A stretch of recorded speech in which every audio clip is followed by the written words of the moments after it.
सलामुअलैकुम भाईजान। मैं ना बहुत गरीब हाँ, तो गोया ठप के भाई गुजारा करनी है। तो किराए का मेरा मकान है, तो मियाँ मेरा फौत हो गया है। ये दो मेरे बच्चे ने, तो गोया ठप के तो गुजारा करनी है। मियाँ मेरा फौत हो गया, किराए का मकान है भाई। छोटे छोटे बच्चे हैं दो भाई। दुकान तो चीनी लैन गए हैं, 10 रुपये की चीनी नहीं दी है। मेरे घर भाई कख नहीं है, मदद करो भाईजान। मैं ना छोटे छोटे बच्चे हैं, तो मेरे घर खर्चा भी नहीं है, तो मेरी मदद करो। मैं घर अपने राशन पाला जो बच्चे पाल सका। सलामत रखे, तुम चोखा रब देवे, तो मेरी इन्नी मदद कर दो, मैं अपने घर राशन पा सका, तो अपने बच्चे पाल सका।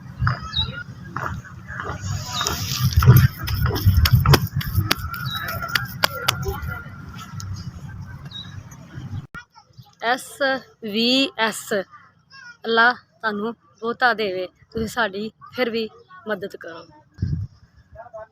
अल्लाह तुहानू बहुता देवे, साडे गरीबां दी भी मदद करो। ते बहुता देवे तुहानू, साडे गरीबां दा तुसीं एहसास कीता है। अल्लाह तुहानू बहुता देवे, तंदरुस्तियां देवे, ते अल्लाह तुहाडी जिंदगी करे, दारा वसदा रहे। अल्लाह तुहानू तरक्कियां देवे, इंशाअल्लाह रब चोखा देवे।